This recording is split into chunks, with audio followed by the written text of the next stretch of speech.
क्या आपने कभी सोचा है कि 26 साल की उम्र में कोई तहसीलदार बन सकता है?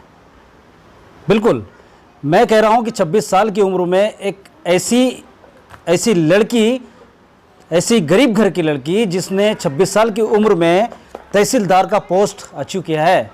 जी हाँ, मेरे साथ बैठी है पल्लवी। एग्ज़ाम दी और बड़ी दिक्कतों के साथ उन्होंने एग्ज़ाम दिया। उनका स्ट्रगल था, बहुत ही स्ट्रगल करी है और आज वो कहीं ना कहीं जाके तहसीलदार के मुकाम पर पहुंची है। महाराष्ट्र में कहीं भी इन्हें तहसीलदार की नौकरी, तहसीलदार का जॉब बहुत जल्द मिलने वाला है। तो बिल्कुल बने रहिए मेरे साथ, देखते रहिए TNN 24 न्यूज़। मैं हूँ रियाज शेख, आपका स्वागत है बहुत बहुत TNN 24 न्यूज़ चैनल में। आपको बधाई TNN 24 न्यूज़ चैनल की ओर से कि आपने तहसीलदार पद के लिए अचीव किया है। आप तहसीलदार बहुत जल्द बनने वाली है, तो आपको कैसा महसूस हो रहा है, कैसा लग रहा है? सबसे पहले मैं आपका धन्यवाद करना चाहूँगी और TNN 24 न्यूज़ का भी धन्यवाद करना चाहूँगी कि मुझे एक मेरा इंटरव्यू लेने के लिए, और मुझे बहुत अच्छा लग रहा है। बहुत हैप्पी फील कर रही हूँ मैं कि मुझे तहसीलदार की जॉब मिली है और मुझे एक महाराष्ट्र शासन के लिए कुछ करने के लिए मिला है। तो बहुत अच्छा और गर्व महसूस कर रही हूँ मैं। क्या प्रेरणा आप लोगों, जो लड़कियां या लड़के, जो यूथ है वो पढ़ना चाह रहे हैं और वो भी कुछ ना कुछ कलेक्टर या डॉक्टर या तहसीलदार बनना चाहते हैं, उनके लिए आप क्या कहना चाहेगी? उनके लिए मैं सिर्फ इतना कहना चाहूँगी कि जो हमने ठान लिया है उसके लिए खरे उतरने के लिए सबसे पहले तो हार्डवर्क करें, और उसके साथ साथ हार्डवर्क प्लस कंटिन्यूटी, ये बहुत मायने रखती है। अगर कंटिन्यूटी से अपन ने कोशिश की तो बहुत कुछ हासिल कर सकते हैं। तो हार्डवर्क और कंटिन्यूटी और फोकस रहिए कि जो करना है उसके लिए मुझे क्या क्या करना चाहिए, और मुझे उसके लिए प्लानिंग के साथ, प्रॉपर स्ट्रैटेजी के साथ अगर ट्राई किया तो हाँ, कुछ भी मुमकिन है। चलिए साथ ही साथ आगे बढ़ते हैं और इनका परिचय देते हुए चलता हूं मैं आपके साथ। आप बिल्कुल बने रहिए मेरे साथ। इनका नाम है कुमारी पल्लवी प्रदीप आखरे। भाऊ आखरे, ये विट्ठल नगर नागपुर की रहने वाली है और इन्होंने तहसीलदार के लिए बनने के लिए काफ़ी मेहनत की है और मंत्रालय में भी रही हैं आप, जहाँ तक आपने मंत्रालय में भी मुंबई में भी कार्य किया है, और आज वो तहसीलदार पोस्ट के लिए सिलेक्शन उनका हुआ है।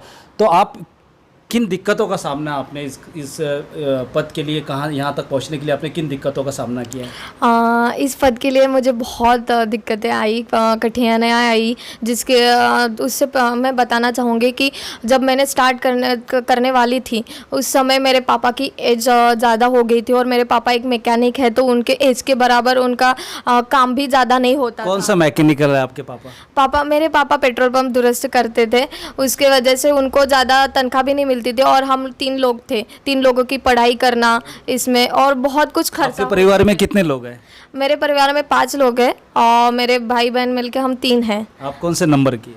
मैं पहले नंबर की हूँ। मैं बड़ी हूँ, घर में सबसे बड़ी हूँ। तो तब से 10वीं में भी मैंने ठान लिया था कि मुझे घर के लिए कहीं ना कहीं पापा के बाद आपके ऊपर जिम्मेदारी आने वाली थी सब? हाँ, बराबर है, मुझे ही संभालनी थी, क्योंकि पापा बहुत कष्ट करते थे हमारे लिए, बहुत मेहनत करते थे। उनकी मेहनत देख के मुझे लगा कि नहीं, मैंने अपने पापा के लिए और मम्मी के लिए इतना कुछ करना चाहिए कि उनको गर्व महसूस हो। और अभी मैं तहसीलदार की पोस्ट पा रही हूँ तो मुझे लग रहा है कि उनकी आंखों में देख के कि नहीं, उनको बहुत अच्छा लग रहा है और मैंने हासिल कर ली है। और इससे मेरे परिस्थिति के बारे में बताना चाहूँगी कि मेरे घर में तब उतनी पैसे के लिए, मतलब बुक्स के लिए या पढ़ाई करने के लिए जो सामग्री लगती है उसके लिए पैसे भी नहीं थे, और मैं पूना जहाँ पे रहता हूँ, इसका क्लासेस वगैरह है, वहाँ पे भी मैं नहीं जा सकती थी क्योंकि पैसे की बहुत दिक्कत थी हमारे टाइम।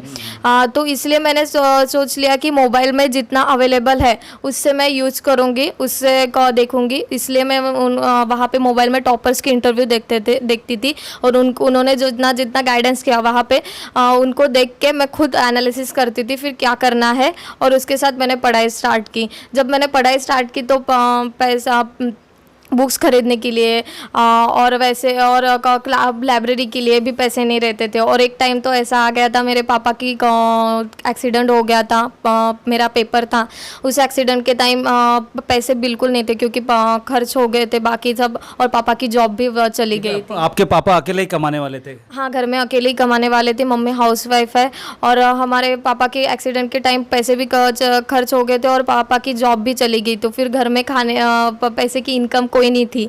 तब मैंने सोच लिया था कि मेरा प्रीलिम्स का रिजल्ट आ गया था, तब मैं सोच रही थी प्राइवेट जॉब करना है, अभी छोड़ दूँ क्या, क्योंकि मेरे घर में पैसा था नहीं, कैसे करेंगे। तब मेरे बहन और भाई ने मुझे सपोर्ट किया और उन्होंने बोला कि नहीं हम लोग करते हैं, आप दीदी प्रीलिम्स पास किए हो तो आप आगे बढ़ो, करो।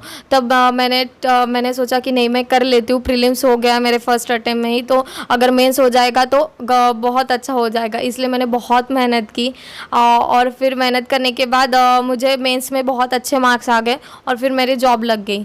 फिर जॉब लगने के बाद भी मेरे आगे की पढ़ाई के लिए मैंने सोचा कि नहीं मैं अभी यहाँ पे नहीं रुकती हूँ और आगे बढ़ती हूँ, क्योंकि मुझे लगा कि नहीं मैं कर सकती हूँ, कुछ हासिल कर सकती हूँ, बड़ा मुकाम। तब मैंने हार के आगे जीत है ना। हाँ सच में हार के आगे सच में जीते, क्योंकि हमारी तब इतनी बहुत बेकार कंडीशन हो गई थी जब पैसे ही नहीं थे और मेरे बहन भाई को टीचर या ट्यूशन लेने के लिए या 5,000। कोरोना वायरस एक जानलेवा बीमारी है, आप भी स्वस्थ रहें और अपने परिवार को भी स्वस्थ रखें। आपसे विनती है कि आप अपने घरों में रहें, घरों से बाहर ना निकले। TNN 24 न्यूज़ की ओर से जनहित में यहाँ वहाँ, और मुझे पता था वो बता नहीं रहे थे कि नहीं क्या परिस्थिति जा रही है, पर मुझे दिख रहा था कि कितना कठिनाई है आ रही है।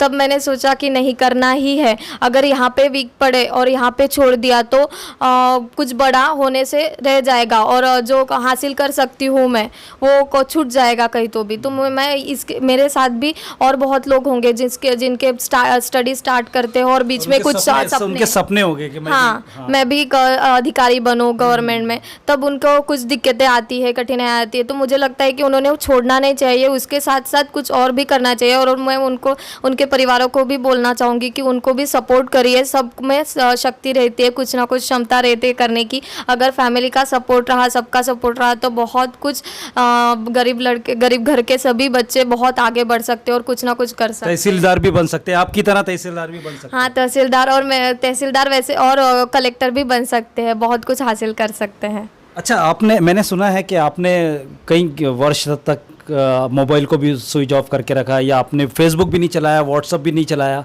कई वर्ष तक आपकी पढ़ाई के कारण। हाँ सही है, ये बहुत सही है, क्योंकि मैंने सोच लिया था कि मुझे करना है तो उसको डेडिकेशन के साथ करना चाहिए।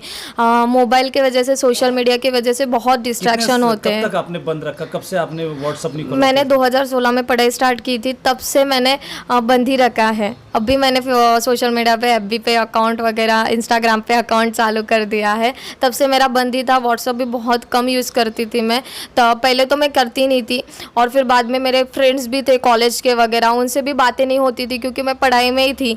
और अगर आप फेसबुक, व्हाट्सएप इस पर अगर सोशल मीडिया पर होती तो शायद आपको कहीं ना कहीं दिक्कत आती थी पढ़ाई में।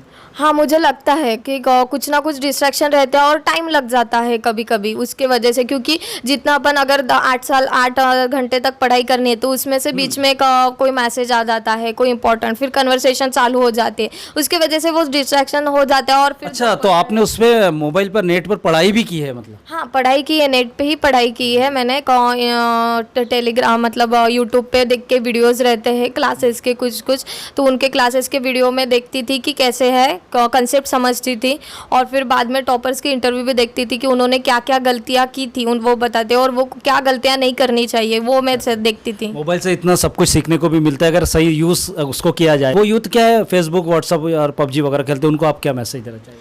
हाँ मैं उनको मैसेज करना चाहूँगी कि देना चाहूँगी कि PUBG वगैरह खेलना एक टाइम तक सही है, मतलब ठीक है, थोड़ा मिनिमम यूज़ करेंगे बहुत अच्छा है, बट अपने ऊपर रहता है कि कैसा करना चाहिए। मोबाइल का उपयोग अच्छी तरह भी हो सकता है, बुरी तरह भी हो सकता है, पर अभी मोबाइल के वजह से ये हो रहा है कि घर में भी टाइम नहीं देते थे और बाकी दोस्त भी बहुत कम बनते हैं लोगों के, और मोबाइल में ही रहते हैं, और फिर उनको वही चलता रहता है दिमाग में भी कि नहीं वो स्टेज है, वो स्टेज पार करनी है, वो स्टेज। मुझे लगता है कि ये ना करके अगर हमने सब लोगों ने जैसे PUBG में फायरिंग वगैरह रहती है और ये, तो उसके वजह से इंस्पायर होकर अपन देश के लिए आर्मी में जा सकते हैं और देश के लिए कुछ कर सकते हैं मुझे लगता है। तो बच्चों ने ये ध्यान रखना चाहिए कि हमें क्या करना चाहिए और किसके ऊपर फोकस रहना चाहिए। अगर फोकस पा लिए तो बहुत जल्दी सक्सेस भी मिल जाती है और फिर आगे की लाइफ में बहुत कुछ कर सकते हैं और इसके लिए भी टाइम दे सकते हैं फिर। और मेरा अगला प्रश्न ये है कि आपने मुंबई मंत्रालय में भी काम किया, तो क्या अनुभव रहा है आपका मंत्रालय में और क्या पद थी आपकी वहाँ? मैं मुंबई में असिस्टेंट सेक्शन ऑफिसर करके थी, सहायक कक्ष अधिकारी मंत्रालय में। वहाँ पे बहुत अच्छा अनुभव था क्योंकि मेरा मेडिकल एजुकेशन डिपार्टमेंट था। वहाँ पे मैं बजट संभालती थी मेडिकल एजुकेशन का। और उस टाइम मुझे पहली जॉब थी, पहले जॉब की सफलता बहुत अच्छी लगती है। पहले जॉब भूल नहीं सकते अपन, बहुत खुशी होती है। और वहाँ पे लोगों का बहुत साथ मिला मुझे, जिन्होंने मुझे समझाया कि क्या करना चाहिए। जिन्होंने आपको समझाया, अब आप तहसीलदार बन के उन्हें समझाइए ना। हाँ बिल्कुल, उनके मतलब मैं उनका धन्यवाद भी करना चाहूँगी क्योंकि उनके वजह से मुझे समझ में आया कि मैं अच्छे से गवर्नमेंट के लिए काम कैसे कर सकती हूँ, सरकार के लिए, और लोगों के लिए काम कैसे कर सकती हूँ। उनसे मैंने सीखा है बहुत कुछ कि लोगों के लिए काम करने के लिए हमें क्या ज़रूरत है, उनका काम जल्दी से जल्दी, उनके लिए सहायता कैसे करनी चाहिए, जल्दी से जल्दी काम कैसे करना चाहिए। बहुत कुछ सीखा है मैंने उनसे। अच्छा, एक बात बताइए, आप तहसीलदार पर जो आपका पहला दिन रहेगा, आप जिस दिन वो सीट पर बैठेगी तहसीलदार के, तो उस वक्त आप किन्हें अपने मन से दुआएं आशीर्वाद देंगी जिन्होंने आपका सपोर्ट किया, और वो कौन लोग हैं? जब मैं कुर्सी पे बैठूंगी तहसीलदार के पद पे, जोर से वैसा नहीं चलेगा, मैं जब से तहसीलदार के पद पे कुर्सी पे बैठूंगी और जिस दिन तब मुझे सबसे पहले तो मेरे मम्मी और पापा, क्योंकि मेरी मम्मी ने बहुत सपोर्ट किया है। मतलब लड़की होने के बावजूद भी घर के काम के लिए बहुत ज़्यादा ये नहीं करती थी कि नहीं घर के काम करना चाहिए, पढ़ाई मत करो, कुछ नहीं, बहुत सपोर्ट करती थी। क्योंकि मैं जब 6 बजे लाइब्रेरी में जाती थी तब मुझे मेरी मम्मी टिफ़िन हाथ में बना के देती थी। तो उनके लिए सबसे बहुत मम्मी पापा और मेरे बहन भाई और मेरे फ्रेंड्स है, कुछ बहुत अजीज फ्रेंड है जिन्होंने मेरा साथ कभी नहीं छोड़ा। मेरा फ्रेंड है, मैं उनका नाम लेना चाहूँगी, महेश बर्डे, अक्षय तितरमारे, संतोष नाइक नवरे, जिन्होंने मुझे मार्गदर्शन भी किया कि पढ़ाई कैसी करनी चाहिए। और जब मैं डिप्रेशन में रहती थी कि नहीं होगा क्या होगा, तब उन्होंने बहुत कुछ सपोर्ट भी किया और मुझे हंसाया भी उसी टाइम, और वहाँ से डिप्रेशन से बाहर लाने के लिए भी बहुत सहायक किया। और मैं एक और बात बताना चाहूँगी इस डिप्रेशन से रिलेटेड कि हम पढ़ाई जब करते तब बहुत विचार आते हैं मन में, थॉट्स आते हैं कि क्या होगा, कैसे होगा, मैं कर रही हूँ, बराबर कर रही हूँ कि नहीं। बहुत सारे लोग आत्महत्या भी कर लेते, तो बहुत सारे बच्चे, हाँ बहुत सारे बच्चे डिप्रेशन में आके कि नहीं मुझसे नहीं हो रहा है, 3-4 अटेम्प्ट हो गए, मैं नहीं कर सकती हूँ। तो मुझे उनके लिए करना चाहिए कि मुझे कि वो ऐसा सोचते हैं, पर मुझे ऐसा लगता है कि मतलब सुसाइड एक लास्ट ऑप्शन नहीं है, वो बिल्कुल नहीं सोचना चाहिए। हमने अपनी गलतियाँ निकालनी चाहिए। अगर हमने अपनी गलतियाँ निकाली और उस पर अमल किया तो हम बहुत अच्छा बन सकते हैं। और उसके साथ साथ मोटिवेट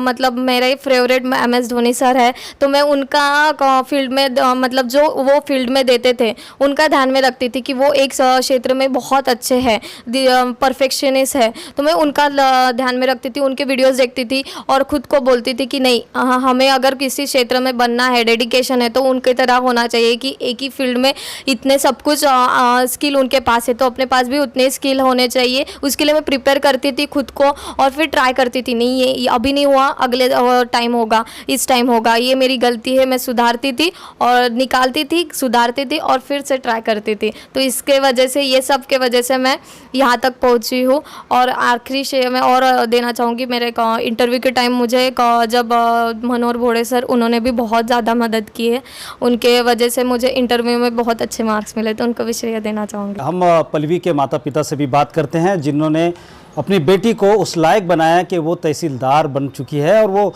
कुछ ही दिनों में उसे जॉब भी लगने वाला है। तो हम सबसे पहले उनके पिताजी से बात करते हैं। सर, आपको कैसा लग रहा है, आपकी बेटी तहसीलदार बनने जा रही है? बहुत अच्छा लग रहा है, बहुत खुशी हो रही है मुझे।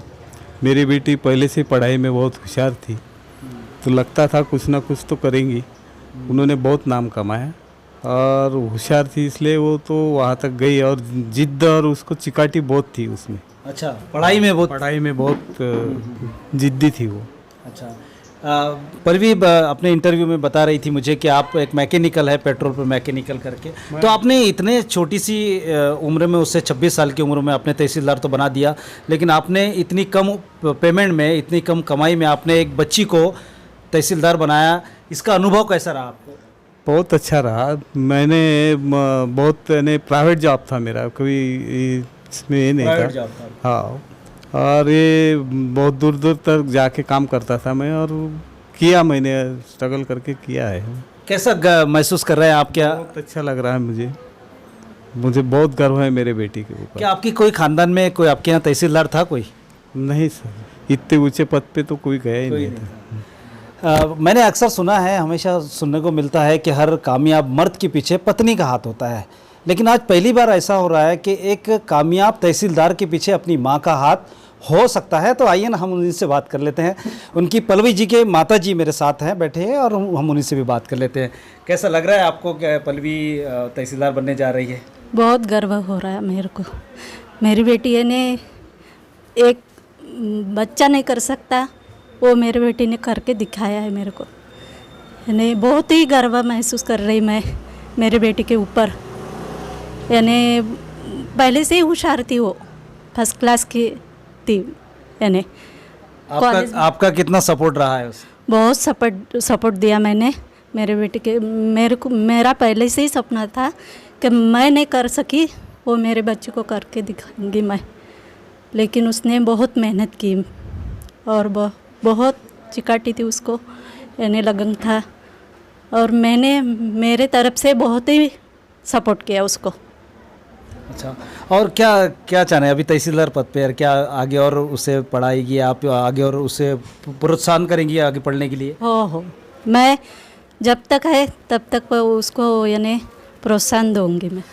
बिल्कुल, अगर दिल में आग हो तो इंसान कुछ भी पाने के लिए पीछे नहीं हट सकता, लेकिन लगन, मेहनत और ईमानदारी, निष्ठावान बन के अगर कार्य किया जाए, कोई भी कार्य, तो वो ज़रूर मिलता है, भगवान वो ज़रूर देता है। बशर्त यह है कि आपकी मेहनत कब रंग लाएगी ये आप ही जानते हैं।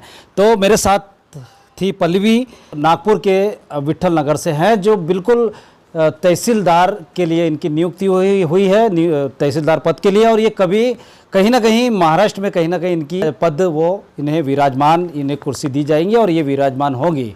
तो बने रहिए मेरे साथ और देखते रहिए TNN 24 news. Cameraman Sanjay Tiwari के साथ रियाज शेख, नागपुर।